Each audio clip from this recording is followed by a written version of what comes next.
Hello everyone, कैसे हैं आप सब। तो मोमेंटम की आगे की आज देखते हैं, आगे की बात देखते हैं, आगे की कहानी देखते हैं।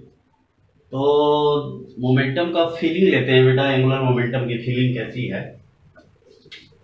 अब देखो, आपने ऐसा देखा होगा बच्चों कि जो व्हील होता है, साइकिल का जो रिम होता है, रिम जो है जब उसको नचाते हैं मतलब वैसे अगर वो रेस्ट पे है और किसी धागे से बांध के लटकाते हो और उसको छोड़ देते हो तो गिर जाता है। लेकिन उसी रिम को अगर आपने उसको रोटेट कर दिया, उसको मोशन में दे दिया और फिर धागे के साथ उसको सस्पेंड करके रखते हो तो नहीं गिरता है। क्यों? Why does it so happen? इसके बारे में थोड़ी सी स्टडी करते हैं। और दूसरी चीज, जब वो मूव करती है, जब आपने उसको ओमेगा दे दिया, रोटेट कर दिया, और जब वो मूव करती है तो ऐसे ऐसे ऐसे ऐसे ऐसे घूमते घूमते मूव करती है। आपने तो सीधा ऐसे मोशन दिया था, लेकिन वो पूरा ऐसे रोटेट करते हुए घूमती है। तो क्या है इसके पीछे, क्या है कॉन्सेप्ट? जैसे देखिए, जैसे आप मान लीजिए कि ये है आपका रिम, साइकिल का रिम है, ये रिम है, और इसको आपने धागे से बांधकर या किसी भी चीज से बांधकर आपने लटका दिया, और अभी ये रेस्ट पे है, रुकी हुई है। तो इसकी वेट नीचे की तरफ लगेगी mg, और mg के चलते टॉर्क होगा, टॉर्क बाहर की तरफ, जो उस टॉर्क के चलते ये गिर जाती है। Why does it fall? Because due to the torque produced by this mg when it is at rest. लेकिन जब आप इसको रोटेट कर देते हो, घुमा देते हो, तो ये नहीं गिरती है। मतलब रुक जाने पे फिर फॉल कर जाएगी, लेकिन जब तक ये रुकी नहीं है तब तक ये मूव करते रहती है। ऐसे ऐसे आपने ऐसे दिया तो ऐसे पूरा ऐसे मूव करते रहती है। आपने फिर इस केस को कंसीडर किया और इसको आपने बांध के यहां पे लटका दिया रस्सी से, तो इसकी वेट नीचे की तरफ, यहां भी mg का टॉर्क लग रहा है नीचे की तरफ, और ये r है, r क्रॉस f निकालोगे तो बाहर की तरफ। यहां चूंकि आपने मोशन दिया है इसको, तो एक एंगुलर मोमेंटम भी होगा, आई ओमेगा बाहर की तरफ। ये एंगुलर मोमेंटम इस पे लग रहा है, इनिशियल एंगुलर मोमेंटम आपने दिया है। तो होता क्या है बेटा, why it falls in this case, ये फॉल कर जा रहा है। क्यों फॉल कर रहा है? और इस केस में ये फॉल नहीं कर रहा है, डज नॉट फॉल, यहां पे ये फॉल नहीं कर पा रहा है। Why? Can you think about this? ऐसा क्यों होता है? समझ आ रहा है? यहां तो समझ में आपको आ रहा है कि टॉर्क प्रोड्यूस हो रहा है about this point due to mg, उस वेट के चलते वो फॉल कर जा रहा है, गिर जा रहा है। लेकिन यहां पे क्या हो रहा है बेटा, इसकी एंगुलर मोमेंटम भी है, टॉर्क भी है। तो इसको समझने के लिए आप जरा एक चीज, इस कॉन्सेप्ट को समझिए। आपने ये पढ़ा है कि एक्सेलरेशन जो होता है, acceleration is the rate of change of velocity dv by dt। तो एक्सेलरेशन की डायरेक्शन क्या वेलोसिटी के डायरेक्शन में होती है? नहीं, नहीं होती है। चेंज इन वेलोसिटी की डायरेक्शन एक्सेलरेशन की डायरेक्शन में होती है। इस कॉन्सेप्ट को याद कीजिए। जैसे कोई बॉडी मूव कर रही है, मान लीजिए उसकी इनिशियल वेलोसिटी कुछ ऐसे थी और फाइनल वेलोसिटी ये हो गई vf, लेकिन और एक्सेलरेशन टुवर्ड्स द सेंटर लग रहा है, तो जो चेंज इन वेलोसिटी होगा, change in velocity will always act toward in the direction of acceleration. उसी तरीके से यहां पे कॉन्सेप्ट लग रहा है। आप जानते हो कि टॉर्क इज इक्वल्स टू होता है dl by dt, dl by dt। तो जो टॉर्क का डायरेक्शन है वो एंगुलर मोमेंटम के डायरेक्शन में नहीं होगा, उसके चेंज इन एंगुलर मोमेंटम की जो डायरेक्शन होगी वो टॉर्क के डायरेक्शन में होगी। इसीलिए ऐसा हो रहा है कि ये फॉल नहीं कर रहा है। टॉर्क, जैसे मान लो कि आपका कोई, मान लीजिए कि आपका टॉर्क, इनिशियल टॉर्क इधर है Li, और फाइनल टॉर्क की डायरेक्शन Lf इधर है। तो एंगुलर मोमेंटम की, तो चेंज इन एंगुलर मोमेंटम ये टॉर्क होगा उसके डायरेक्शन में होता है। तो होता क्या है कि जब ये व्हील ऐसे रोटेट कर रहा है, ऐसे रोटेट कर रहा है, तो इस केस में इसकी टॉर्क की डायरेक्शन किधर है, बाहर की तरफ, और एंगुलर मोमेंटम इधर लग रहा है। तो जब ये व्हील ऐसे रोटेट कर रहा है तो क्या हो रहा है, टॉर्क यहां भी लग रहा है, गिराना चाह रहा है, लेकिन वो साथ साथ ऐसे ऐसे भी, और छोड़ दोगे तो देखोगे वो साथ साथ ऐसे ऐसे गोल गोल घूम, हमने तो उसको सीधा ऐसे रोटेट किया, लेकिन वो गोल गोल घूमते घूमते घूमते घूमते ऐसे आता है। मतलब every moment direction of angular momentum is changing, but the concept is this कि एंगुलर मोमेंटम की डायरेक्शन तो चेंज हो रही है, लेकिन जो इनिशियल एंगुलर मोमेंटम है और फाइनल एंगुलर मोमेंटम है वो हमेशा चाहता है कि टॉर्क के डायरेक्शन में आए। यही तो कॉन्सेप्ट है, यही मैंने आपको सिखाया, यहां वेलोसिटी में भी आपको सिखाया कि change in velocity always try to align in the direction of acceleration. उसी तरीके से जो चेंज इन टॉर्क है, मतलब इस ट्रायंगल से आप देखोगे तो Li plus torque is equals to Lf। तो टॉर्क का जो डायरेक्शन होगा वो चेंज इन एंगुलर मोमेंटम के डायरेक्शन में होता है। मतलब ये बॉडी ऐसे ऐसे साइकिल का, आपने उसको ऐसे रोटेट किया और ये ऐसे घूम रहा है, तो angular momentum is changing at every moment. Initially angular momentum ऐसे था, फिर ऐसे हुआ, फिर ऐसे हुआ, लेकिन उसका जो चेंज हो रहा है ना वो हमेशा टॉर्क की डायरेक्शन में आना चाहता है, इसीलिए ये गिरता नहीं है। तो बड़ा काम का चीज है टॉर्क और एंगुलर मोमेंटम, ये समझ में आया आपको? उसकी change always try to align in the direction of torque.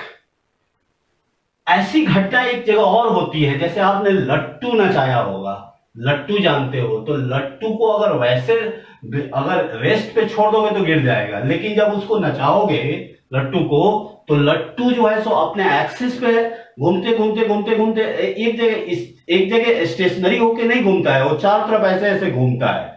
वहां भी जो एंगुलर मोमेंटम उसका चेंज हो रहा है वो टॉर्क की डायरेक्शन में आना चाहता है। लट्टू के केस में भी आप इसको समझ सकते हैं। समझ में आया? एक बड़ा इंपॉर्टेंट एग्जांपल है कोनिकल पेंडुलम, आपने पढ़ा होगा। कोनिकल पेंडुलम में क्या होता है, कोनिकल पेंडुलम आप देखिए, कोनिकल पेंडुलम में ये जो बॉडी है वो हॉरिजॉन्टल सर्कल में मूव करती है, आपको पता है। मान लीजिए कि इसकी मास जो है, यहां पे ये बॉडी का बॉब है जिसका मास m है, ये हॉरिजॉन्टल सर्कल ऐसे मोशन करेगी, ऐसे करती है। मान लो इसका लेंथ L है स्ट्रिंग का, और ये बॉब है, और v वेलोसिटी बाहर की तरफ ऐसे ये घूम रहा है, तो इस पॉइंट में वेलोसिटी की डायरेक्शन क्या होगी, बाहर की तरफ होगी। ये v है और ये L है, और ये इसका सेंटर है, सेंटर है, तो और इसकी वेट यहां पे नीचे की तरफ लगेगी mg। तो आप, और ये पॉइंट मान लो O है, तो आप टॉर्क निकालना चाहते हो at the point O due to its weight mg, तो क्या होगा, फोर्स इनटू परपेंडिकुलर डिस्टेंस।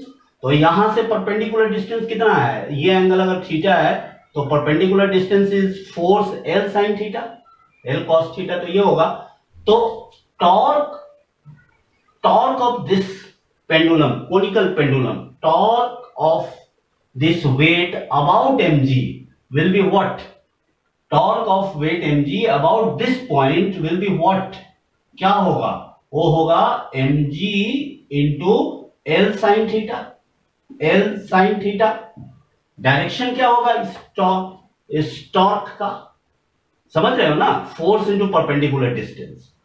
इतनी बात समझ में आ रही है, इतनी बात समझ में आ रही है। ये तो टॉर्क निकाला, उसी टॉर्क के चलते ये मूव कर रहा है। और अभी हमने देखा कि torque is equals to dl by dt होता है, dl बाई dt होता है। तो एंगुलर मोमेंटम इस केस में क्या होगा इसका, जब ये बॉडी ऐसे मूव करेगा तो angular momentum about this point अगर आप निकालोगे, r क्रॉस v करो, r क्रॉस v करो, तो एंगुलर मोमेंटम की डायरेक्शन इधर आएगी, ये एंगुलर मोमेंटम की डायरेक्शन है। तो जब ये हॉरिजॉन्टली जब ये पेंडुलम मूव करेगा तो angular momentum is changing its direction, ये डायरेक्शन अपना चेंज करेगी, ऊपर में ये चेंज करती रहेगी डायरेक्शन।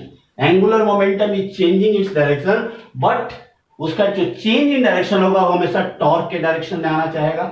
तो टॉर्क टॉर्क यहां पे क्या कर रहा है, torque of this weight about this point will change the direction of angular momentum. Angular momentum की डायरेक्शन यहां पे चेंज होती रहेगी पूरा, लेकिन उसकी मैग्नीट्यूड सेम रहेगी but direction will be the change.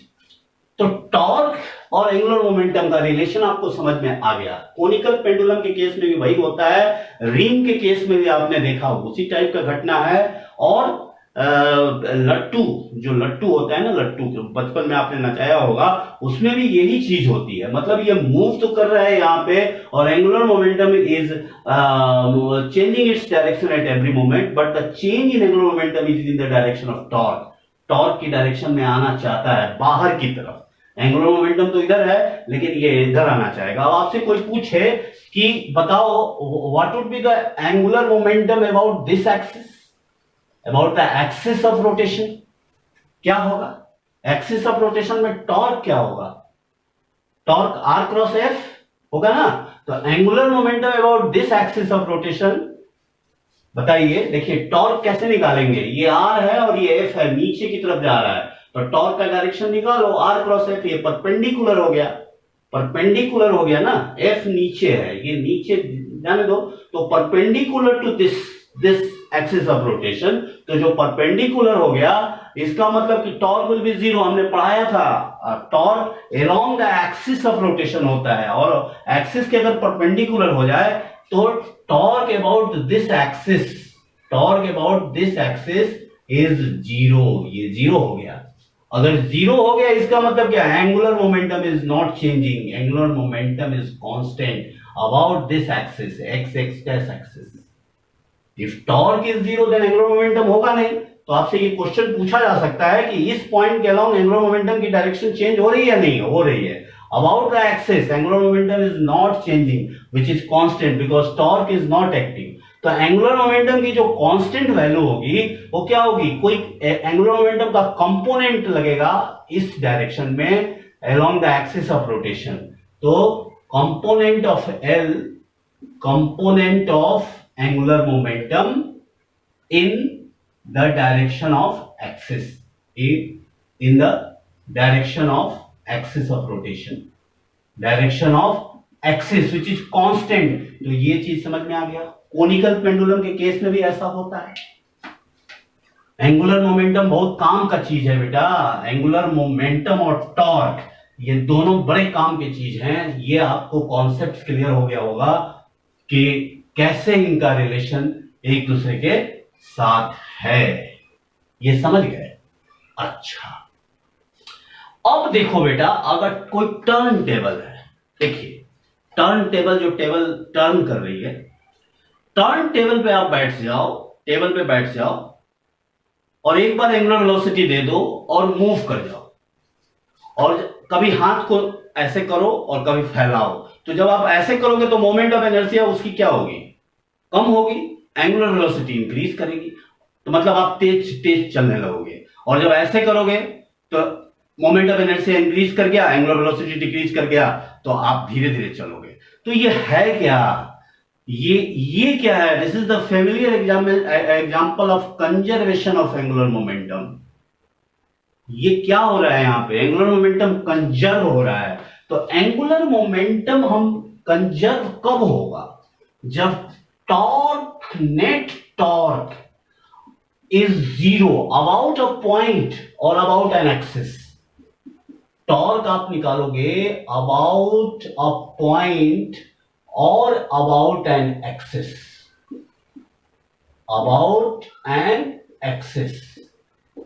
अगर net torque about a point और अबाउट एन एक्सिस जीरो है, इसका मतलब होगा कि एंगुलर मोमेंटम उस बॉडी का कांस्टेंट होगा। और जिस एक्सिस के अलोंग टॉर्क निकाल रहे हो उसी एक्सिस के अलोंग एंगुलर मोमेंटम निकालेंगे, या जिस पॉइंट के अलोंग आप टॉर्क निकाल रहे हो उसी पॉइंट के अलोंग आप एंगुलर मोमेंटम निकालते हैं। Torque equals to I alpha में बताया था मैंने। तो जैसे आपने वहां भी पढ़ा था कि F net is equals to dp by d t होता है। तो अगर नेट फोर्स बॉडी पे ना लगे, इसका मतलब क्या है कि linear momentum of the system of the body और particle is constant, P equals to constant. Same concept है कि इफ नेट टॉर्क, अभी आपने देखा कोनिकल पेंडुलम में वहां पे टॉर्क नहीं लग रहा था, टॉर्क नहीं लग रहा था तो उसकी एंगुलर मोमेंटम कांस्टेंट थी एक्सिस के अलोंग, लेकिन वहां पे जो एंड पॉइंट था मास, वहां पे टॉर्क लग रहा था तो उसकी एंगुलर मोमेंटम चेंज हो रही थी, ऊपर में चेंज हो रही थी, डायरेक्शन चेंज हो रही थी। तो ठीक है, तो इसका क्या मतलब हुआ, एल अगर कांस्टेंट है इसका क्या मतलब हुआ, इसका क्या मतलब हुआ, इसका मतलब क्या, ओमेगा भी कांस्टेंट होगा, L is equal to I omega होता है, ओमेगा कांस्टेंट होगा क्या अगर टॉर्क जीरो है तो, नहीं, omega is not constant here. उसकी काइनेटिक एनर्जी कांस्टेंट होगी क्या, kinetic energy is also not constant here. Angular momentum is conserved, angular momentum is constant, but omega and kinetic energy is changing, change होती है omega. और आपने देखा, अभी आपने देखा एंगुलर मोमेंटम तो कंजर्व था about an axis, turn table पे हम बैठे थे और उस एक्सिस के अलोंग एंगुलर मोमेंटम कंजर्व थी, लेकिन जब हम आगे ऐसे हाथ करते थे तो स्पीड बढ़ जाता था, और जब ऐसे करते थे तो स्पीड घट जाता था, तो मतलब angular velocity is not constant. जब एंगुलर वेलोसिटी कांस्टेंट नहीं है तो टॉर्क नहीं भी लग रहा है फिर भी kinetic energy is not constant. इसका आप एक एग्जांपल ले सकते हो कि जैसे मान लो कि दो चार्ज है, ये Q है और ये प्लस Q है, दोनों पॉजिटिव है, तो इनिशियली इनकी काइनेटिक एनर्जी तो जीरो है, तो ये मूव करने लगते हैं तो इनकी काइनेटिक एनर्जी चेंज हो रही है। तो ये काइनेटिक एनर्जी कहां से आई है, due to internal force of repulsion between the charges. समझ आ रहा है, समझ आ रहा है, ठीक है, ठीक है। तो ये कॉन्सेप्ट याद रखिएगा कि अगर टॉर्क नेट जीरो है तो kinetic energy is not constant here, angular velocity is not constant, जो आपने टर्न टेबल में हमने आपको बताया।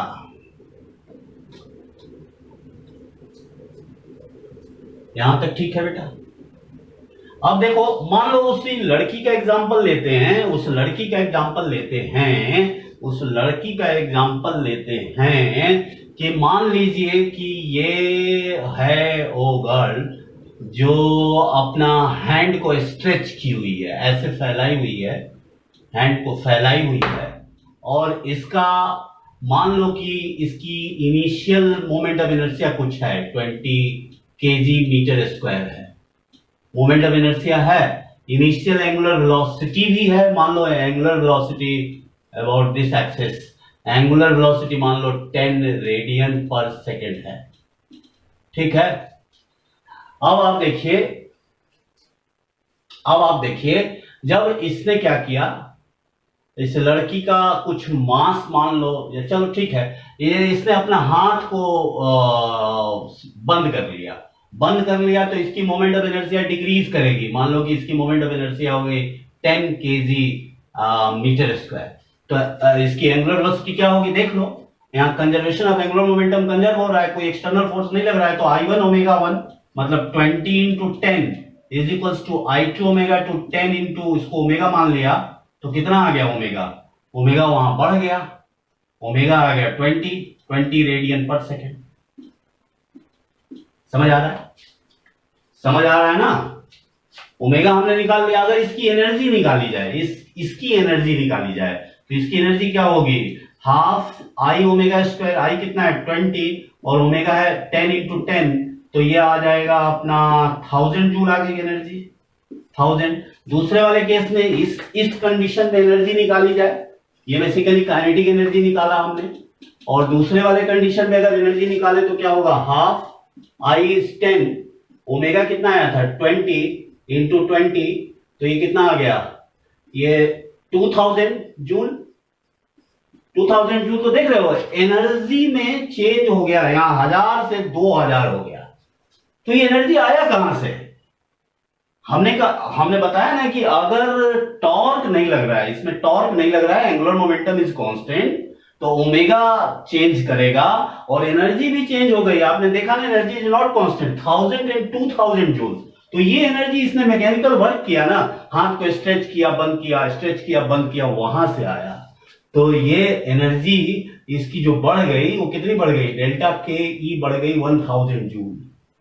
This concept is clear. Conservation of angular momentum का ये छोटा सा कॉन्सेप्ट हमने आपको बताया, जो आपको समझ में आ गया होगा। ठीक है बच्चों, अब देखो आपसे एक दो क्वेश्चन इस पे देखते हैं, करवाते हैं। क्वेश्चन तो बहुत बनते हैं, एंगुलर मोमेंटम से ही क्वेश्चन आता है, कंजर्वेशन ऑफ एंगुलर मोमेंटम से ही क्वेश्चन आता है। मान लो कि ये कोई डिस्क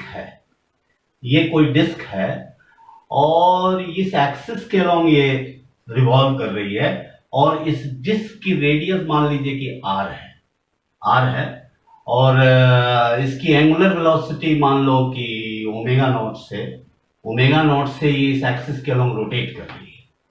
ठीक है, एक दूसरा डिस्क सेम मास है, इसके भी मास m है और इसकी रेडियस r है, और यहां पे फ्रिक्शन नहीं है, म्यू इज 0। अब आपसे पूछा जा रहा है, और एंगुलर मोमेंटम तो इस एक्सिस के अलोंग कंजर्व होगा, इसकी भी मास m है। आपसे पूछा जा रहा है कि इस डिस्क को धीरे से जेंटली उठा के इस पे रख दोगे तो एंगुलर वेलोसिटी कितनी होगी? क्या करोगे एंगुलर वेलोसिटी कितनी होगी? कैसे करोगे इस क्वेश्चन को? कंजर्वेशन ऑफ एंगुलर मोमेंटम लगाओगे। आप क्या करोगे कि इनिशियल एंगुलर मोमेंटम कितना था, I omega not is equals to final angular momentum. आप क्या लिख लोगे, आई की वैल्यू डाल दो, mr² omega not is equals to 2 into same mass है 2mr² इंटू ओमेगा कर दोगे, 2 से 2 काट दोगे, mr² से mr² काट दोगे, और बोल दोगे कि omega is equals to omega not by 2। ये गलत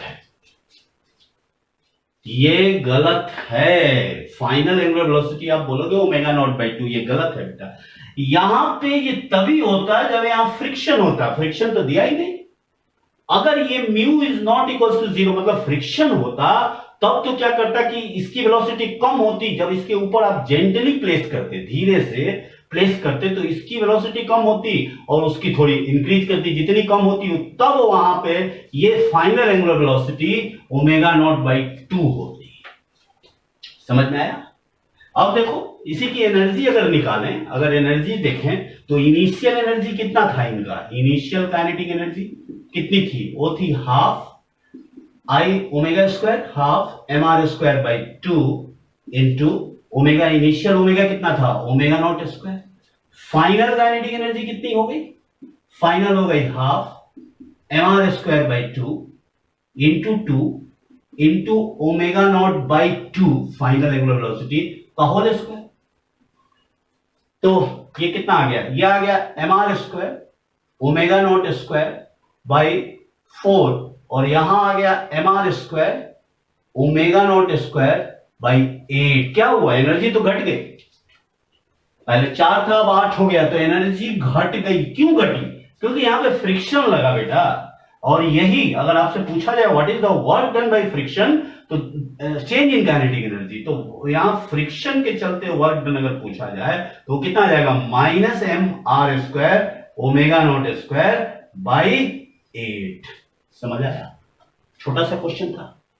पहले पार्ट में तो आपको ऐसे पूछ दिया फ्रिक्शन नहीं, तो उस केस में आंसर क्या होता, उस केस में आंसर तो इसकी ओमेगा नॉट ही होती और इसकी 0 होती। अब फ्रिक्शन आ गया, फ्रिक्शन आने के बाद फिर ये होता। फ्रिक्शन नहीं होगा तो कैसे होगा, कैसे इसकी एंगुलर वेलोसिटी चेंज कर पाएगी? ये समझ गए क्वेश्चन? एक क्वेश्चन और देखते हैं, मान लो एक क्वेश्चन और देखते हैं। ऐसा आपने उसमें भी किया होगा, ट्रॉली ब्लॉक सिस्टम में सेम कॉन्सेप्ट यहां भी लगता है। देख लेते हैं क्वेश्चन एक, सेम कॉन्सेप्ट यहां भी लगता है, देखते हैं। जैसे मान लीजिए कि कोई डिस्क है, ये डिस्क है, सेकंड क्वेश्चन, मान लो कि ये डिस्क है, ठीक,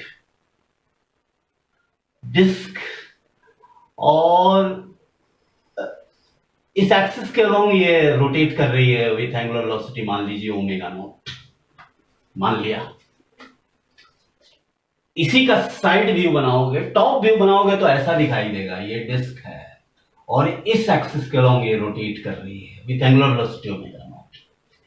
इस पे किसी बच्ची को हमने रखा, मतलब कोई मास रख दिया, मान लो मास m है, ये मास m है, initial angular velocity omega naught था, तो आपसे पूछ दिया कि इसका फाइनल एंगुलर वेलोसिटी बताओ, निकाल लोगे, कंजर्वेशन ऑफ मोमेंटम करोगे, कंजर्वेशन ऑफ मोमेंटम करोगे, इसका मास m है, ये रेडियस r है, तो इनिशियल एंगुलर मोमेंटम क्या हो जाएगा, mr square by 2 omega not is equals to, वो कितना हो जाएगा, वो हो जाएगा mr स्क्वायर बाई 2 प्लस उसका मास कुछ दिया हुआ है ना बच्चे का, mr स्क्वायर इनटू ओमेगा, यहां से ओमेगा की वैल्यू आप निकालोगे, ये तो हल्का क्वेश्चन था, यहां से you can get the value of omega, conservation of angular momentum लगाए।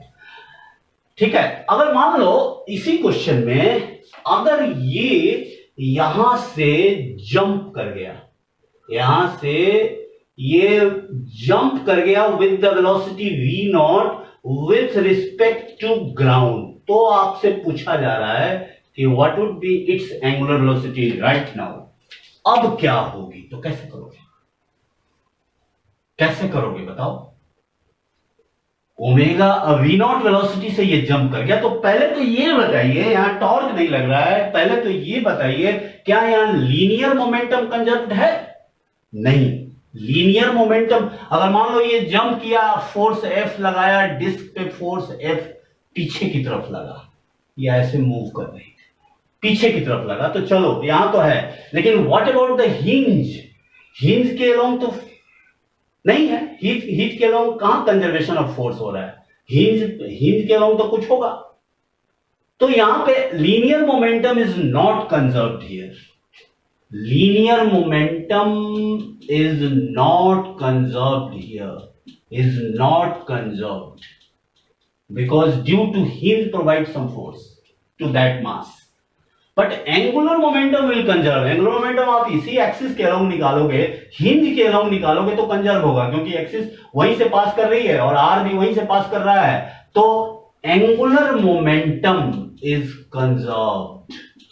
पहले तो ये चीज समझना था कि क्या एंगुलर मोमेंटम क्यों कंजर्व है, angular momentum is conserve about the hinge, उस हिंज पॉइंट के अलोंग कंजर्व है, बाकी किसी पॉइंट के अलोंग नहीं कंजर्व है, क्योंकि हिंज से ही एक्सिस पास कर रही है ना ऐसे, तो कंजर्व है, समझ गए। तो उसके बाद तो क्वेश्चन आसान है, उसके बाद क्या करोगे, आई इंटू ओमेगा, इसका मास मान लो m, तो आई इंटू ओमेगा करोगे तो क्या लिखोगे, mr स्क्वायर बाई 2 इंटू ओ क्या है ओमेगा हो गया, I into omega, mr square by 2 into omega, ये तो angular momentum about this axis of rotation, उसकी डायरेक्शन बाहर की तरफ, और यहां से ये डिस्टेंस r है, तो mr क्रॉस v करोगे, क्योंकि ये पार्टिकल है ना, उसको आप किससे इक्वेट कर लोगे, mr v नॉट, तो यहां से समझ आ गया, यहां से हो गया, ये m से m काट दो, r से r काट दो, तो ओमेगा की वैल्यू निकल जाएगी। ये तो आसान क्वेश्चन था, मैं इसमें ये बताना चाह रहा था कि linear momentum is not conserve, क्यों नहीं कंजर्व है, क्योंकि हिंज का यहां से कोई ना कोई फोर्स होगा, कुछ ना कुछ फोर्स है, angular momentum is conserve because axis is passing through this point, तो हमने कंजर्वेशन ऑफ एंगुलर मोमेंटम लगा दिया, उसकी एंगुलर वेलोसिटी कुछ दी हुई रहेगी, तो आई ओमेगा बराबर mr v नॉट, यहां तो पार्टिकल है, तो पार्टिकल के लिए r क्रॉस v लगाओगे sin 90, तो mr v नॉट आ गया, तो ये तो छोटा सा क्वेश्चन था। अब मान लो इसी क्वेश्चन में आपसे कहा जाए कि वो जो लड़की है यहां से जंप कर गई विथ सम स्पीड, मान लीजिए किसी स्पीड से जंप कर गई, और विथ रिस्पेक्ट टू डिस्क, तो what would be its angular velocity after jumping, ये क्वेश्चन अगर कर दिया जाए कि मान लो कि ये इसका टॉप व्यू बना रहा हूं, ये डिस्क है, मान लो कि ये डिस्क है और इस डिस्क पे कोई लड़की है या कोई लड़का है, कोई भी है, ये डिस्क है, डिस्क का मास कुछ मान लो 20 kg दिया है, डिस्क की रेडियस कुछ 2 मीटर दी हुई है, यहां पे जो बच्चा है वो जंप कर गया विद द स्पीड कुछ दिया हुआ है, उस स्पीड से मान लो 20 मीटर पर सेकेंड से ये जंप कर गया विथ रिस्पेक्ट टू डिस्क, तो पूछ रहा है कि व्हाट इज एंगुलर वेलोसिटी। पहले इसकी जो रोटेशन थी वो ओमेगा की वैल्यू कुछ दी हुई थी, मान लीजिए 5 रेडियन पर सेकेंड दिया हुआ है। तो कैसे करोगे? एक्चुअली ये 20 मीटर पर सेकेंड क्या है, इसका तो v होगा, कुछ v नॉट होगा, और r ओमेगा भी इधर होगा। तो ये है क्या, इसको v नॉट या u मान लो, u वेलोसिटी से जंप किया। तो ये 20 जो है वो क्या है, 20 क्या है, 20 है u minus R omega is equals to 20। Relative velocity का कॉन्सेप्ट है। तो u कितना हो जाएगा, u हो जाएगा 20 प्लस आर ओमेगा। यहां पे दिया है 20 मीटर पर second with respect to disc. इसके पहले वाले मैंने तो ग्राउंड के रिस्पेक्ट में था, तो ग्राउंड के रिस्पेक्ट में तो सीधा mvr is equals to I omega हमने यूज कर लिया है, लेकिन यहां पे विथ रिस्पेक्ट टू डिस्क है तो आर ओमेगा लगेगा ना इसका। तो ये चीज समझ में आया, जंप कर गया। अब क्या करें, अब कंजर्वेशन ऑफ मोमेंटम लगाइए, कंजर्वेशन ऑफ एंगुलर मोमेंटम लगाइए। तो ये मास है और इसका रेडियस है, तो क्या होगा m r स्क्वायर मतलब 2 m r square by 2 I into, समझ में आ रहा है ना, i इंटू ओमेगा, ओमेगा को बाद में लिखते हैं, प्लस एम आर स्क्वायर। अच्छा, इस लड़की का मास कुछ मान लो 40 kg है, प्लस एम आर स्क्वायर मतलब 40 इंटू 2 स्क्वायर इंटू ओमेगा, तो दोनों के लिए इनिशियली इसी पे चल रहा है तो सेम होगा, इनिशियल केस में 5 इज इक्वल्स टू, अब क्या होगा, अब होगा एम आर स्क्वायर। अच्छा, अब क्या होगा इसका एम वी आर, मतलब m कितना है इसका 40, u कितना है 20 प्लस आर ओमेगा, r कितना है 2, ओमेगा तो निकालना ही है, एम वी आर और ये R2 plus M V R plus, क्योंकि दोनों की डायरेक्शन एक ही है, प्लस इसका निकालो, इसका कितना होगा, इसका M R square by 2 into omega. तो m कितना है इसका mass 20 into R square, r is 2 square by 2 into omega. तो इस तरीके से फाइनल एंगुलर वेलोसिटी निकल जाएगी। समझ आया क्वेश्चन, समझ आया बेटा क्वेश्चन, गुड क्वेश्चन। ऐसा क्वेश्चन आपने ट्रॉली मास सिस्टम में भी किया होगा, सेम मेथड यहां भी लगा दिया। पहले initial angular momentum is equals to final angular momentum. Initial angular momentum क्या है, इसका disc plus this girl system, दोनों को एक सिस्टम मानेंगे तभी तो एंगुलर मोमेंटम इस पॉइंट के अलोंग कंजर्व होगा। हमेशा इसी पॉइंट के अलोंग हम देखेंगे, इस पॉइंट के अलोंग टॉर्क 0 होगा। तो हमने क्या किया, M R square by 2 disc का प्लस एम आर स्क्वायर 40 से 2 मीटर की दूरी पे है इंटू 5 आई ओमेगा बराबर, ये क्या किया, ये तो पॉइंट मास है तो एम बी आर लगेगा, m है 40, v है 20 प्लस आर ओमेगा, r की वैल्यू 2 है into 2 plus I omega, i कितना है 20 इंटू आर स्क्वायर, मास इसका 20 था, by 2 into omega. You can get the answer by solving this. Thank you very much for today's lecture. बच्चों कैसा लग रहा है लेक्चर, जरा बताएं। Thank you very much.